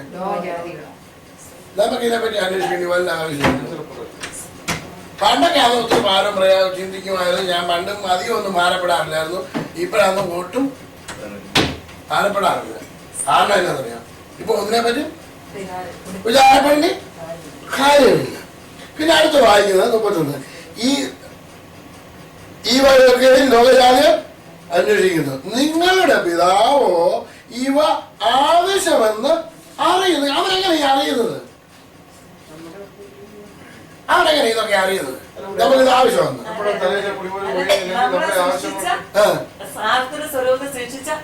അതെങ്ങനെ അറിയാം? അവനെവിടെ ഇരിക്കുന്നത്? നമ്മുടെ ഹൃദയത്തിലായിരിക്കുന്നത്. അവൻ നമ്മുടെ രാജ്യത്തിലായിരിക്കുന്നത്. അവൻ സ്വർഗരാജ്യത്തിലേക്ക്, അവൻ നമ്മളിലായിരിക്കുന്നത്. അവൻ അതുകൊണ്ട് അവൻ എന്തൊക്കെ അറിയാം? നമ്മുടെ ആവശ്യങ്ങളൊക്കെ അറിയാം. ആരോടും പിന്നെ കൂടുതൽ നിങ്ങൾ യാചിക്കുന്നതിന് മുമ്പേ അവൻ ഇതൊക്കെ നിനക്ക് ആവശ്യമെന്ന് അറിയുന്നു. ഇതിന്റെ മർമ്മം വേണ്ടി മനസ്സിലാക്കി. അപ്പൊ യേശു പറഞ്ഞു, നിങ്ങൾ ഈ ജാതികളെ പോലെ ജൽപ്പനം ചെയ്യുന്നവര് ആയിരിക്കരുത്. നിങ്ങൾ യാചിക്കുന്നതിന് മുമ്പേ നിങ്ങളുടെ പിതാവിനറിയാം ഇതൊക്കെ നിങ്ങൾക്ക് ആവശ്യമാണ്. ഇപ്പൊ നമുക്ക് മനസ്സിലായ അവൻ നമുക്ക് ഇതൊക്കെ ആവശ്യമാണെന്നുള്ള വിവരം അവരറിയാമെന്ന് അറിയാം. പിന്നെ നമ്മളത് നല്ല ധൈര്യമുള്ളവരായിരിക്കണം. ഞാൻ നിന്നോട് കൂടെ ഉള്ളത്, ഒന്നും നിനക്ക് സംഭവിക്കുകയില്ല. ഏത് കാറ്റിനും ഏത് കോളിനും ഏത് തിരമാലയ്ക്കും നിന്നെ മുക്കുവാൻ സാധ്യമല്ല. അത് നേരത്തെ പറഞ്ഞിട്ടുള്ളതാണ്. ഹല്ലേലൂയ, സ്തോത്രം. നമ്മള് യെശയ്യാവിന് 43 ഇങ്ങനെ വായിക്കുന്നത്. എങ്ങനെ വായിക്കുന്നത്? ഇത് പുഴുവാൻ ഭയപ്പെടേണ്ട. ഒന്ന് വായിച്ച നീ വെള്ളത്തിന്റെ കടക്കുമ്പോൾ അതിനെ ഇപ്പോഴേ യാക്കോബേ നിന്നെ സൃഷ്ടിച്ചവരും ഇസ്രായേലെ നിന്നെ നിർമ്മിച്ചവനുമായ യഹോവ ഇപ്രകാരം അരുളിച്ചെയ്യുന്നു. ഭയപ്പെടേണ്ട, ഞാൻ നിന്നെ വീണ്ടെടുത്തിരിക്കുന്നു. ഞാൻ നിന്നെ വീണ്ടെടുത്തിരിക്കുന്നു. ഞാൻ നിന്നെ പേർ ചൊല്ലി വിളിച്ചിരിക്കുന്നു. നമ്മളെ ഓരോരുത്തരെയും അവൻ വിളിച്ചതാണ്. നീ എനിക്കുള്ളവൻ തന്നെ. നീ എനിക്കുള്ളവൻ തന്നെ. നീ വെള്ളത്തിൽ കൂടി കിടക്കുമ്പോൾ ഞാൻ നിന്നോട് കൂടിയിരിക്കും. ഞാൻ നിന്നോട് കൂടിയിരിക്കും. നീ നദിയിൽ കൂടി കിടക്കുമ്പോൾ അവൻ നിന്റെ മീതെ കവിഞ്ഞു പോകയില്ല. സ്തോത്രം. ഈ നദിയിൽ കൂടി കടന്നാൽ നിന്നെ അത് മുക്കിക്കളയുകയില്ല. കാരണം എന്താണ്? ഞാൻ നിന്നോട് കൂടെ ഉണ്ട്. ഹാലേലൂയ. ഞാൻ നിന്റെ ഹൃദയത്തിലാണ് വസിക്കുന്നത്. ഹാലേലൂയ. അവന് നമ്മുടെ കാര്യങ്ങളൊക്കെയും ആവശ്യമെന്ന് അറിയാവുന്നത് കൊണ്ട് ഹാലേലൂയ, സ്തോത്രം. നീ മുമ്പേ അവന്റെ രാജ്യവും നീതിയും അന്വേഷിപ്പീൻ. എന്താണ് അവന്റെ രാജ്യം? അവന്റെ രാജ്യത്തിൽ അവനെ തന്നെ അവിടെ ഇരിപ്പുണ്ടോ എന്ന് അന്വേഷിക്കണം. അവന്റെ നീതിയാകുന്ന അവന്റെ നീതി വചനം നമ്മുടെ ഹൃദയത്തിൽ ഉണ്ടോ? ഹാലേലൂയ. അവൻ നമ്മുടെ നിക്ഷേപം അവന്റെ നമ്മുടെ ഹൃദയത്തിൽ നാം സ്വരൂപിച്ച് ഹാലേലൂയ നമ്മൾ അതിന്റെ എണ്ണം കൂട്ടിക്കൊണ്ടേയിരിക്കണം. 1000 പൊൻവെള്ളി നാണയത്തെക്കാൾ ഉത്തമമായിരിക്കുന്ന വചനം നമ്മൾ സ്വരൂപിക്കണം. ആ തങ്കത്തിലും വെള്ളിയിലും അതിലും ഉത്തമമായിട്ടുള്ള അവന്റെ വചനം നമ്മൾ സ്വരൂപിക്കണം. മത്തായി സുവിശേഷം 13:44 എങ്ങനെ വായിക്കുന്നത്? ഇനി സ്വർഗരാജ്യത്തിന്റെ ചില വാക്യങ്ങൾ വായിച്ചിട്ട് നമുക്ക് മത്തായി സുവിശേഷം 13 സ്വർഗരാജ്യം വയലിൽ ഒളിച്ചു വെച്ച നിധിയോട് സാദൃശ്യം. അത് ഒരു മനുഷ്യൻ കണ്ട് മോഹിച്ചു. അപ്പൊ ഇത് കണ്ടാൽ മാത്രം പോരാ, മോഹിക്കണം. ഇതിനോടൊരു വാഞ്ച വേണം, ഇതിനോടൊരു സ്നേഹം വേണം, ഇതിനോടൊരു ആത്മാർത്ഥത വേണം. ഈ വചനം എന്താണെന്നുള്ള, ഈ നിക്ഷേപം എന്താണെന്നുള്ള, ഇത് 1000 പൊൻവെള്ളി നാണയത്തെക്കാൾ ഉത്തമമാണെന്ന് തങ്കത്തിലും ആഗ്രഹിക്കത്തക്കവയാണെന്ന് ഒരു ചിന്ത നമ്മുടെ ഹൃദയത്തിൽ ഉണ്ടായിരിക്കണം. അതെങ്ങനെയാ? ഒന്നുകൂടെ വായിച്ചോക്കാം. എനിക്ക് പൊന്നിലും തങ്കത്തിലും അധികം പ്രിയമായിരിക്കുന്ന ഈ വചനം നമ്മൾ എന്ത് ചെയ്യണം? സംഗ്രഹിക്കണം. ഒന്ന് വായിച്ചു, ഇനി അമ്മ വായിച്ചു. സ്വർഗരാജ്യം വയലിൽ ഒളിച്ചു വെച്ച നിധിയോട് സദൃശ്യം അത് ഒരു മനുഷ്യൻ കണ്ട് മറച്ചിട്ട് തന്റെ സന്തോഷത്തിൽ ചെന്ന് തനിക്കുള്ളതൊക്കെ വിറ്റ് അത് ആ വയൽ വാങ്ങി. പിന്നെയും സ്വർഗരാജ്യം നല്ല മുത്ത് അന്വേഷിക്കുന്ന ഒരു വ്യാപാരിയോട് സദൃശ്യം. അവൻ വിലയേറിയ ഒരു മുത്ത് കണ്ടെത്തിയാറെ ചെന്ന് തനിക്കുള്ളതൊക്കെ വിറ്റ് അത് വാങ്ങി. അതെന്തുകൊണ്ടാണ് ഇത് വാങ്ങുന്നത്? വിലയേറിയതായതുകൊണ്ട്. ഇത് വിലയേറിയ വചനമായതുകൊണ്ട് നമ്മുടെ കയ്യിലുള്ളതിനേക്കാളും വലിയ വിലയാണ്. അപ്പൊ ഇത് നമുക്കുള്ളതൊക്കെ വിൽക്കണം. വിൽക്കണം, വിറ്റെങ്കിലേ ഇത് വാങ്ങിക്കാൻ ധനവാനായിരിക്കുന്നത് ഇത് വിൽക്കാൻ പറ്റുമോ? പറ്റത്തില്ല. ഇതിനകത്ത് കയറാൻ പറ്റുമോ? അത് ഒട്ടകം സൂചിക്കുള്ളിലൂടെ കിടക്കുന്നതിനേക്കാൾ ധനവാൻ സ്വർഗരാജ്യത്തിൽ കിടക്കണം. വലിയ പ്രയാസം, വലിയ പ്രയാസം. ഇപ്പൊ മനസ്സിലായത് വലിയ പ്രയാസമാണ്. ആമേൻ. പലരും പ്രസംഗിക്കാറുണ്ട്, പക്ഷേ എന്തുകൊണ്ടാണ് കയറാതെന്നുള്ളവരും മനസ്സിലായിട്ടില്ല. പക്ഷേ ഇപ്പൊ മനസ്സിലായി എന്തുകൊണ്ടാണ് കയറുന്നില്ല. മനസ്സിലായില്ലേ? സ്തോത്രം. ഇനി 119 സങ്കീർത്തനത്തിന്റെ 140 വാക്യം ഒന്ന് വായിച്ച് അതിനെക്കാട്ടി ഏറ്റവും വലിയൊരു വചനം കൂടെ കേൾക്കണം. നിന്റെ വചനം അതിവിശുദ്ധമാകുന്ന പ്രയോഗിക്കാൻ ഒന്ന് വായിച്ച. എന്റെ വചനം അതിവിശുദ്ധമായി ആകുന്നു. നിന്റെ വചനം ഒന്നുകൂടെ ചേർന്ന് നിന്റെ വചനം അതിവിശുദ്ധമാകുന്നു. പിന്നെ അതുകൊണ്ട് അടിയൻ അത് പ്രിയമാകും. അതുകൊണ്ട് അടിയന് അപ്പൊ വിശുദ്ധമായിരിക്കുന്ന ഈ വചനം വിശുദ്ധിയിലേക്ക്, ഈ വചനം നമ്മുടെ ഹൃദയത്തിലേക്ക് കടന്നു കഴിഞ്ഞാൽ അശുദ്ധിയോടെ നിൽക്കുമോ? നീ പോയി വിശുദ്ധിയുള്ളവരായി എല്ലാവരും പ്രസംഗിക്കാറുണ്ട്. എങ്ങനെ വിശുദ്ധമാകുന്നത്? ഈ തിരുവചനം നമ്മുടെ ഹൃദയത്തിൽ ഉള്ളിലാകുമ്പോ നീ ഓൾറെഡി വിശുദ്ധമുള്ളവരാകും, ശുദ്ധിയുള്ളവരാകും. കർത്താവായ യേശു ക്രിസ്തു ശിഷ്യന്മാരുള്ളത് പോലെ നിങ്ങൾ ഈ വചനം കേട്ടതിനാൽ നിങ്ങൾ ശുദ്ധിയുള്ളവരാകുന്നു. നിങ്ങൾ എങ്ങനെ ശുദ്ധമുള്ളവരാകുന്നത്? ദൈവത്തിന്റെ വചനം കേട്ടതിനാൽ നിങ്ങൾ ശുദ്ധമുള്ളവരായി തീർന്നിരിക്കുന്നു, വിശുദ്ധിയുള്ളവരായി തീർന്നു. അവൻ വിശുദ്ധരായാൽ നമ്മളും വിശുദ്ധരായിരിക്കാൻ കർത്താവ് പഠിപ്പിക്കുന്നു. നമ്മൾ എങ്ങനെ വിശുദ്ധിയുള്ളവരാകും? അവന്റെ വചനത്തിന്റെ കേൾവിയാലും അവന്റെ വചനത്തിന്റെ സംഗ്രഹണത്താലും അവന്റെ വചനം നമ്മുടെ ഉള്ളിൽ നിക്ഷേപിക്കുന്നതിനാലും നമ്മള് വിശുദ്ധിയുള്ളവരായി തീരുന്നു. അതിന് വിശുദ്ധിക്ക് വേണ്ടി നമ്മൾ വേറെ കാണുകയാണ്.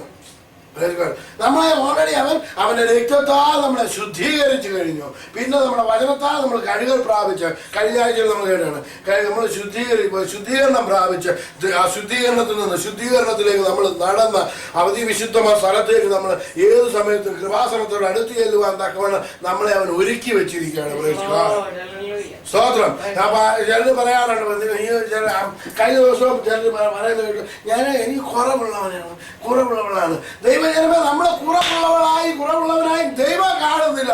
ദൈവം നമ്മളെ എങ്ങനെയാണ് ശുദ്ധീകരിച്ചിരിക്കുന്നത്? അവന്റെ പുണ്യാഹ രക്തത്താൽ നമ്മളെ കഴുകി ശുദ്ധീകരിച്ചിരിക്കുമ്പോ നാം കുറവുള്ളവരെന്ന് പറഞ്ഞ് ദൈവത്തെ അശുദ്ധമാക്കരുത്. ദൈവജനമേ, സ്തോത്രം. പക്ഷേ സ്വർഗത്തിൽ നിന്ന് കർത്താവ് നീതിമാനായ ദൈവം നോക്കുമ്പോൾ, ഭൂമിയിലേക്ക് നോക്കുമ്പോൾ നീതിമാന്മാർ ഒരു നമ്മുടെ വിഭാഗത്തിൽ കേൾപ്പിക്കുമ്പോൾ സ്വർഗം പോലും തൃക്കണ്ണിന് നിർമ്മലമല്ല. അല്ല, അങ്ങനെ ഇരിക്കുന്നതായ മനുഷ്യൻ ദൈവ കൃപാസനത്തോട് അടുത്ത് ചെല്ലുമ്പോൾ കർത്താവെ കുറവുകളുണ്ട്. നല്ല ചോദ്യമാണ്. മറുപടിയാ വേണ്ടത്. മറുപടി വേണ്ടിട്ടാണോ? റോമാലേഖനം 18-ാം അധ്യായം.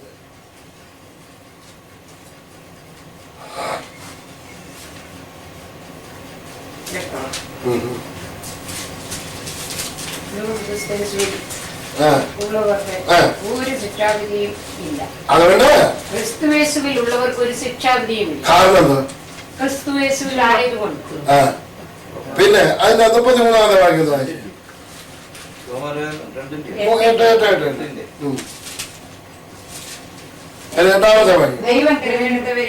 ദൈവം തിരഞ്ഞെടുത്തവരെ പിന്നെ നീതീകരിക്കുന്നവൻ ആരാ? ദൈവം നമ്മളെ എന്ത് ചെയ്തിരിക്കുക? ദൈവം നീതീകരിച്ചിരിക്കുകയാണ്. നമ്മളെ ആരാ നീതീകരിച്ചിരിക്കുന്നത്? എന്നെ ആരാ നീതീകരിച്ചത്? എന്റെ ദൈവം എന്റെ രക്ഷിതാവായിരിക്കുന്നത്, എന്റെ കർത്താവായിരിക്കുന്നവന് നമ്മളെ ഓരോരുത്തരും നീതീകരിച്ചിരിക്കുകയാണ്. നീതിമാന്റെ രക്തത്താൽ നമ്മൾ നീതീകരണം പ്രാപിക്കപ്പെട്ടിരിക്കുക. കഴുകി ശുദ്ധീകരിച്ചിരിക്കുക. അത് വിശ്വാസത്താൽ നമ്മൾ പ്രാപിച്ചു. അത് വിശ്വാസത്താൽ നമ്മൾ പ്രാപിച്ചു. ദൈവത്തെ പ്രസാദിക്കാൻ എങ്ങനെ കഴിയുന്നത്? വിശ്വാസം കൂടാതെ ദൈവത്തെ പ്രസാദിപ്പാൻ ആർക്കും കഴിയുകയില്ല. അപ്പൊ നമ്മൾ എങ്ങനെ നീതീകരണം പ്രാപിച്ചു? ഞാൻ നാട്ടിൽ പറഞ്ഞു ഒരാളോട് നീതിമാൻ ആരുമില്ല എന്ന് പറഞ്ഞു. ഞാൻ പറഞ്ഞു ഞാൻ നീതിമാനാണെന്ന് എന്റെ കർത്താവ് എന്നോട് പറഞ്ഞു. ഞാൻ അതുകൊണ്ട് നീതിമാനാണ്. പുള്ളി ഇരുന്ന് വാ വിളിച്ചു. ഒരു യാഗവക്കാരനായിരുന്നു. സ്വന്തം എന്റെ സ്വന്തം അയൽവക്കത്തുകാരനായിരുന്നു. പുള്ളി ഇരുന്ന് വാ വിളിക്കുകയാണ്. ആരും നീതിമാനല്ല. സഹോദര, ഞാൻ എന്റെ കർത്താവ് എന്നെ നീതീകരിച്ചാൽ ഞാൻ നീതിമാനാണ്. സ്തോത്രം. നമ്മൾ നീതീകരണം പ്രാപിച്ചിട്ടില്ല എന്ന് നമ്മൾ വിശ്വസിക്കുന്നുവെങ്കിൽ ദൈവജനമേ നമുക്ക് ഒരിക്കലും നീതീകരണം കിട്ടുകയില്ല. ഇത് വിശ്വാസത്താൽ പ്രാപിക്കുന്നതാണ്. ഇത് വിശ്വാസത്താലാണ് നമ്മൾ നേടുന്നത്. വിശ്വാസത്താലാണ് നമ്മൾ സ്വർഗത്തിൽ കിടക്കുന്നത്.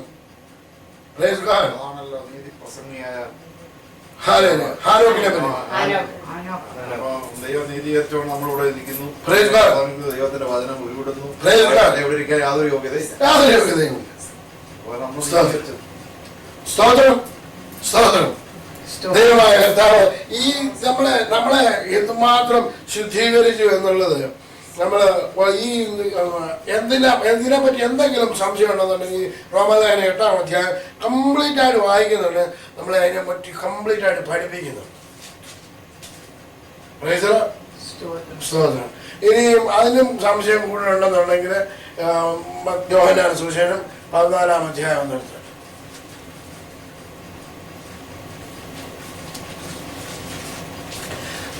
17-ാം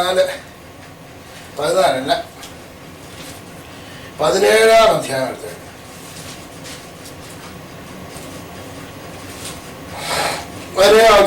21-ാമത്തെ വാക്യം വായിച്ചു. നീ എന്നെ അയച്ചിരിക്കുന്നു എന്ന് ലോകം വിശ്വസിപ്പാൻ അവർ എല്ലാവരും ഒന്നാകേണ്ടതിന് പിതാവേ നീ എന്നിലും ഞാൻ നിന്നിലും ആകുന്നത് പോലെ തമ്മിൽ ഒന്നാകേണ്ടതിന് തന്നെ നീ എനിക്ക് തന്നിട്ടുള്ള മഹത്വം ഞാൻ അവർക്ക് കൊടുത്തിരിക്കുന്നു. നീ എനിക്ക് തന്നിട്ടുള്ള മഹത്വം ആർക്ക് തന്നിരിക്കുന്നു? നമുക്ക് ദൈവം തന്നിരിക്കുകയാണ്. അവന്റെ ഗ്ലോറി ആർക്ക് തന്നിരിക്കുകയാണ്? നമുക്ക് തന്നിരിക്കുകയാണ്. അപ്പൊ നമ്മൾ നീതീകരിക്കപ്പെട്ടവരാണോ? സംശയം പണ്ടേണ്ടോ? ആത്മാവ് നീതീകരിക്കപ്പെട്ടതാണ്. ആത്മാവ് നമ്മളിലുണ്ട്. ലേഖനത്തിന്റെ 8-ാം അധ്യായത്തിന്റെ 10-ാം വാക്യത്തിൽ ക്രിസ്തു നിങ്ങളിൽ ഉണ്ടെങ്കിലോ, റോമാലേഖനം 8:10, ക്രിസ്തു നിങ്ങളിൽ ഉണ്ടെങ്കിലോ ശരീരം പാപനിമിത്തം മരിക്കേണ്ടതെങ്കിലും ആത്മാവ് നീതി നിമിത്തം ജീവനാണ്. ശരീരം പാപനിമിത്തം അടയ്ക്കപ്പെടും, ആത്മാവാണ് ജീവിക്കപ്പെടുന്നത്. അല്ലെങ്കിൽ ക്രിസ്തുവിന്റെ ആത്മാവ് നമ്മളിലുള്ളപ്പോ നമ്മള് നീതീകരിക്കപ്പെട്ടവരാണ്. അപ്പൊ ആത്മാവിന് അപ്പൊ ജഡം പാപത്തിന്റെ സ്വഭാവം ഉയർത്തുന്നു. ഇത് അത് ഒന്നുകൂടെ ക്ലിയർ ആയിട്ടില്ല. ക്രിസ്തു നമ്മളിൽ ഉണ്ടെങ്കിലോ, ക്രിസ്തു നമ്മളിൽ ഉണ്ടോ? ഉണ്ട്, തീർച്ചയായിട്ടും. ശരീരം പാപം നിമിത്തം മരിക്കേണ്ടതെങ്കിലും ആ വചനം നമ്മള് മനസ്സിലാക്കി തരാം. ഏത് പാപം നിമിത്തം? അല്ല, ഏത് പാപം? ജന്മപാപം. ആദാന്റെ പാപം നമ്മൾ നീ മരിക്കും എന്നുള്ള പാപം. ആ സത്യം നീ മണ്ണാകുന്നു, മണ്ണിലേക്ക് തിരികെ ചേരുമെന്നുള്ള ആ വചനം നിവർത്തീകരിക്കപ്പെടേണ്ടതിന് നമ്മളിൽ അതിരിക്കുന്നു. ആ ജഡത്തിൽ സ്തോത്രം. അത് സ്വർഗരാജ്യത്തിൽ പോകുന്നതിന്റെ എതിരായിട്ടുള്ള പാപങ്ങളെ പറ്റി അല്ല ഈ പറയുന്നു. സ്തോത്രം. നമ്മൾ മുമ്പ് വായിക്കാനെടുത്തത് യോഹന്നാൻ സുവിശേഷം 17-ാം അധ്യായത്തിന്റെ 24-ാമത്തെ വാക്യം കൂടെ വായിച്ച് അത് ക്ലിയർ ചെയ്തിട്ട് നമുക്ക് ഇവിടെ നിർത്തിയിട്ട് നമുക്ക് മറ്റൊരിടത്തേക്ക് പോകാം. 24 പിതാവ് ലോകസ്ഥാപനം മുമ്പ് നീ എന്നെ സ്നേഹിച്ചിരിക്കൊണ്ട് നൽകിയ മഹത്വം നീ എനിക്ക് തന്നിട്ടുള്ളവർ കാണേണ്ടതിനെ ഞാൻ ഇരിക്കുന്ന ഇടത്ത് അവരും എന്നോട് കൂടെ ഇരിക്കണം എന്ന് ഞാൻ ഒന്ന് ചിന്തിച്ചു നോക്കി. എന്തോ ഒരു വലിയ മാന്യതയാണ് നമുക്ക് തന്നിരിക്കുന്നത്. പാവം നമ്മളിലുണ്ടാകുന്നത്.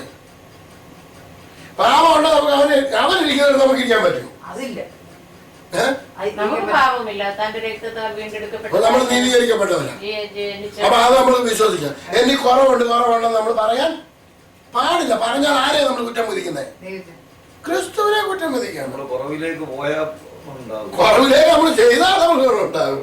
എന്തിനാണ് നമ്മൾ കുറവ് അല്ല, ചെയ്യാറുണ്ട്? നമ്മളങ്ങനെ പ്രാർത്ഥിക്കുമ്പോൾ കർത്താവിന്റെ വലിയേറിയ രക്തത്താൽ ഒരു പ്രാവശ്യം കൂടി ഞങ്ങളെ കഴുകണം. അത് നമ്മള് ദിവസേന നമ്മൾ പ്രാർത്ഥിക്കുമ്പോൾ നമ്മൾ ചെയ്യേണ്ടത്. നമ്മൾ വായുണ്ട്, നമ്മൾ മനുഷ്യന് വായുകൊണ്ട് പറഞ്ഞു പോകുന്ന നമ്മുടെ നോട്ടത്തില്, ഭാവത്തില്, കാഴ്ചയില് കണ്ടുപോകുന്ന കുറവുകള് നമ്മൾ ദൈവസന്നിധി ചെല്ലുമ്പോൾ നമ്മള് അത് പ്രാർത്ഥിച്ച് അത് നമ്മൾ രക്തത്താൽ നമ്മൾ കഴുകി ശുദ്ധീകരണം പ്രാപിച്ച് നമ്മൾ ദൈവസന്നിധി വരണം. അന്ന് ആലോചിച്ചിട്ട് നമ്മളെ മുഴുവൻ ഭാവിയാന്ന് പറയുന്നത് അങ്ങനെ ദൈവമക്കള് ചിന്തിക്കുകയല്ല. പക്ഷെങ്കില് ഓരോ ദിവസവും ഈ പാവലോകത്തിൽ നമ്മളെ ഭാവത്തിൽ നിന്ന് വിടുവിച്ചിരിക്കുന്ന അങ്ങോട്ട് നമുക്ക് എന്തെങ്കിലുമൊക്കെ കാണിക്കാൻ തോന്നിയ പോലെ ജീവിക്കാനല്ല. അതുമ്പോ നമ്മൾ പറഞ്ഞു കണ്ണിന് നമ്മൾ ഇടർച്ച വരുന്നത് കണ്ണിന് അല്ല, ദൈവത്തിന്റെ വചനം പറയുന്ന പ്രാർത്ഥിക്കുന്നില്ല എങ്കിൽ അത് പാപമാണ്. അങ്ങനെയുള്ള ഓരോ കുറവും നമ്മളിലുണ്ട്. എപ്പോഴും നമ്മള് അത് രക്തത്താൽ കഴുകണം. ഒരിക്കൽ പാപത്തിന് നമ്മൾ സമർപ്പിച്ച പോലെ നശിത്തിക്ക് സമർപ്പിച്ച പോലെ ഇപ്പൊ ജീവന് വേണ്ടി സമർപ്പിച്ചു. പിന്നെ മറ്റേത് അവിടെ ഇല്ല.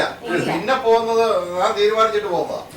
ഏതാ നമുക്ക് തന്നെ നല്ലതും ചീത്തയും അറിയാം. ശാപവും അനുഗ്രഹവും കൈയിരിക്കുന്നു. എനിക്ക് ശാപം മതി എന്ന് പറഞ്ഞാൽ എന്നെ അനുവദിക്കും. നമ്മുടെ ഈ ജഡീക സ്വഭാവത്തിൽ ഇപ്പൊ മോനിച്ചന് എന്തെങ്കിലും ഒരു കാര്യം പറഞ്ഞു, ഞാൻ ഉടനെ പറയുമോ മോൻച അതല്ല, എടാ അതല്ല, അല്ലെങ്കിൽ സഹോദര അതല്ല, അതുവരെയും പാവമാ. അതുവരെ ദൈവസന്നിധി പോയാ നമ്മളെ മത്തായി സുവിശേഷത്തിൽ അത് പ്രത്യേകം എഴുതിയിട്ടുണ്ട്. അതിലേക്ക് പോകുന്നതിന് മുമ്പ് ഈ ഭാഗം കൂടെ വായിച്ചിട്ടോ. 24-ാം അധ്യായം ഈ 17-24 വാക്യം. പിതാവേ, നീ ലോകസ്ഥാപനത്തിന് മുമ്പ് എന്നെ സ്നേഹിച്ചിരിക്കൊണ്ട് എനിക്ക് നൽകിയ മഹത്വം നീ എനിക്ക് തന്നിട്ടുള്ളവർ കാണേണ്ടതിന് ഞാൻ ഇരിക്കുന്നിടത്ത് അവരും എന്നോടുകൂടെ ഇരിക്കണമെന്ന് ഞാൻ ഇച്ഛിക്കുന്നു. അപ്പൊ നമ്മൾ എവിടെ ഇരിക്കണമെന്ന് കർത്താവ് അവനോടുകൂടെ ഇരിക്കാനും. അപ്പൊ അവനോടുകൂടെ ഇരിക്കാൻ അതിനെ നമ്മൾ പാപം ഉണ്ടെന്ന് നമ്മൾ വിശ്വസിക്കാൻ പറ്റുമോ?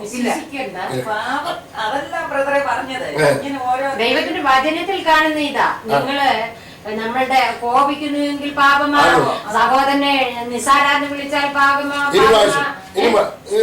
അതെല്ലാം ഇങ്ങനെ ദൈവത്തിന്റെ ഓരോ വചനങ്ങൾ ഒരു വചനം 12-ാം അധ്യായം വായിച്ച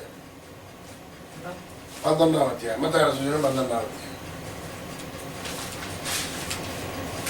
അതിന്റെ 33 വാക്യം. ഒന്നെങ്കിൽ വൃക്ഷം നല്ലത്, ഫലവും നല്ലത് എന്ന്. ഉണ്ടെങ്കിൽ വൃക്ഷം നല്ലത്,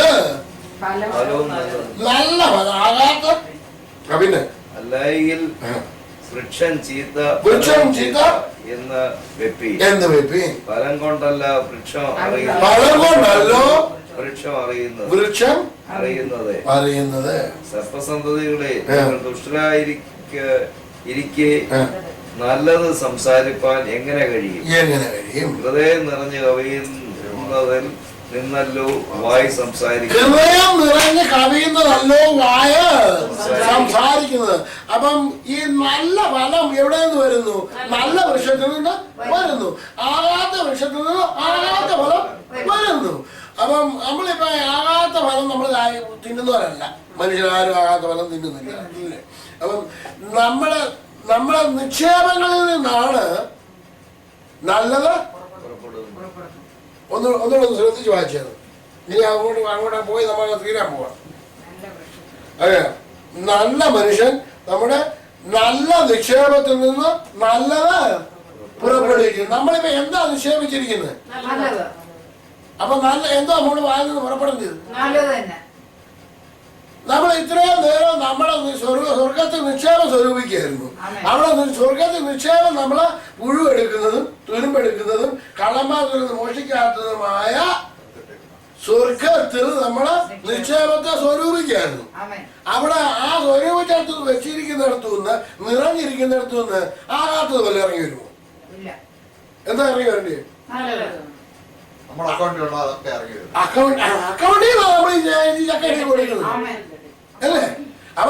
അവിടുന്ന് നമ്മൾ എവിടെയാണ് വെച്ചിരിക്കുന്നത്? നല്ല മനുഷ്യൻ തന്റെ നല്ല നിക്ഷേപത്തിൽ നിന്ന് നല്ലത് പുറപ്പെടുവിക്കുന്നു. ദുഷ്ട മനുഷ്യൻ ദുർനിക്ഷേപത്തിൽ നിന്ന് തീയത് പുറപ്പെടുവിക്കുന്നു. അപ്പൊ തീയത് എവിടുന്നാ പുറപ്പെടുന്നത്? അവന്റെ നിക്ഷേപത്തിൽ നിന്നാ പുറപ്പെടുന്നത്. നിക്ഷേപിക്കുന്നത് എവിടെയാണ്? ഹൃദയത്തിൽ. നമ്മളെ സ്വർഗത്തിൽ നിക്ഷേപിക്കണം. സ്വർഗം എവിടെ ഇരിക്കുന്നു?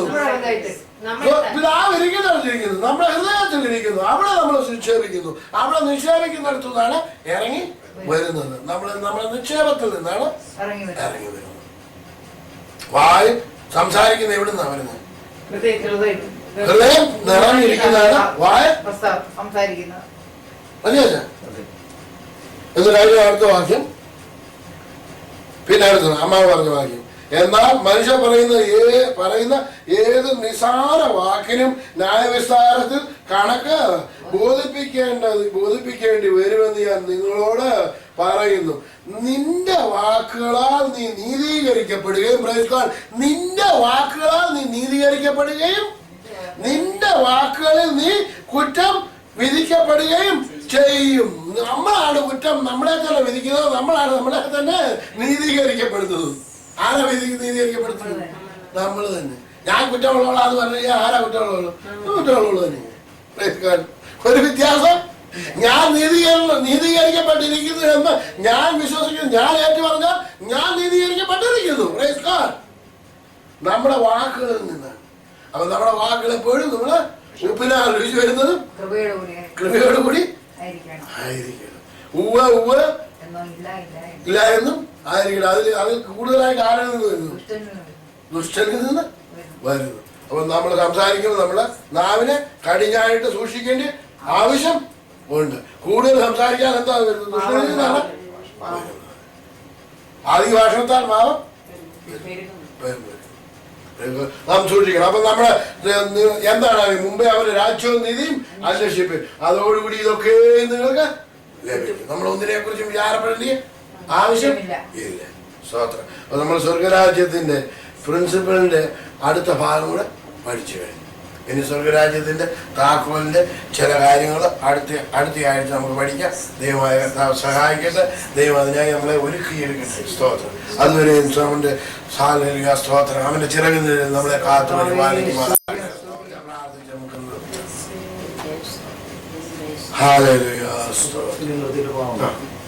സ്തോത്രം സ്തോത്രം. പരിശുദ്ധനായ ദൈവമേ, സ്വർഗീയ പിതാവേ, ഈ നല്ല സന്ധ്യയുടെ സമയത്തിനായി നിന്നെ സ്തുതിക്കുന്നു. അടിയങ്ങൾക്ക് ഇത്രത്തോളം നിന്റെ സന്നിധിയിൽ നിന്ന് കേൾപ്പാൻ ഞങ്ങൾക്കിടയാക്കിയല്ലോ. അതിനായി സ്തോത്രം. കഴിഞ്ഞ സമയങ്ങളിലൊക്കെ നിന്റെ കാവലിൽ ഞങ്ങളുടെ മേലുണ്ടായിരുന്നു.